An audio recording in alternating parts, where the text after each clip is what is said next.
मोठी बातमी सुरुवातीला नाशिकमधील नाशिक पश्चिम विधानसभा मतदारसंघात भारतीय जनता पक्ष आणि उभाठाचे कार्यकर्ते एकमेकांना भिडलेत।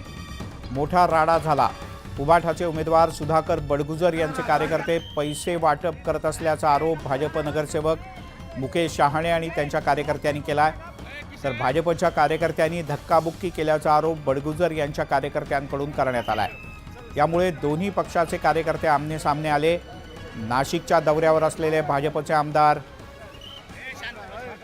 पंकजा मुंडे या अंबड पोलीस स्थानकात दाखल झाले आहेत आणि भाजप कार्यकर्त्यांवर हल्ला झाल्याचा आरोप पंकजा मुंडे आणि कार्यकर्त्यांनी केलाय। हे प्रकरण आता आणखीन मोठं होणार असं दिसतंय।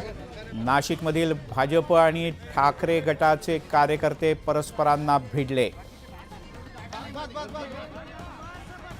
ठाकरे गटाचे कार्यकर्ते मतदानाच्या स्लिपसोबत पैसे वाटतायत अशा प्रकारचा आरोप भाजपच्या कार्यकर्त्यांनी केला। त्याचा जाब विचारण्यासाठी भाजपचे कार्यकर्ते गेले होते। अविनाश सोनवणे आपले प्रतिनिधी आपल्यासोबत जोडले गेलेत। अविनाश, सध्या नेमकं काय होतंय पोलीस स्टेशनमध्ये? या दोन्ही बाजूंचं काय म्हणणं आहे? मिलिंद सर, एकदम अतिशय बिकट घटना आहे तर या ठिकाणी तर उपस्थितीत झालेली आहे। नाशिक पश्चिम विधानसभा मतदारसंघात शिवसेना गट आणि भाजप कार्यकर्त्यांमध्ये तर एक मोठा राडा आहे तर या ठिकाणी झालेला आहे। मतदारसंघामध्ये स्लीप बरोबर पैसे तर वाटले जात आहेत असा आरोप तर या ठिकाणी होतोय। त्यामुळे कार्यकर्त्यांनी बडगुजर समर्थक जे आहेत त्यांनी भाजपच्या एका कार्यकर्त्याला तर रक्तबंबाळ केलेला आहे आणि दोन गटामध्ये तर या ठिकाणी तर तुंबळ हाणामारी तर या ठिकाणी झालेली तर पाहायला मिळते।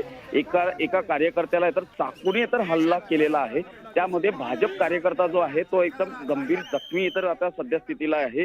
त्याच्यावरती रुग्णालयामध्ये तर उपचार सुरू आहेत। मात्र या ठिकाणी तर भाजपच्या माजी मंत्री पंकजा मुंडे या ठिकाणी तर उपस्थितीत झालेल्या आहेत। या ठिकाणी तणाव सदृश तर अशी परिस्थिती तर सध्या स्थितीला अंबड पोलीस स्टेशन परिसरामध्ये तर पाहायला मिळते। मिलिंद, तुर्तास धन्यवाद या माहितीबद्दल। आणि आता पंकजा मुंडे काय म्हणाल्यात या सगळ्या राड्याच्या नंतर? थेट त्यांनी पोलीस स्टेशनला भेट दिली।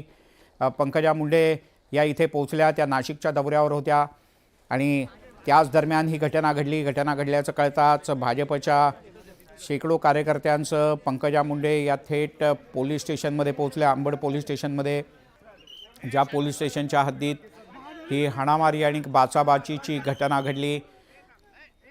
सध्या इथे तणावपूर्ण शांतता आहे। पोलिसांनी परिस्थितीवर नियंत्रण मिळवलं आहे, पण हे कार्यकर्ते आपापसात भिडले।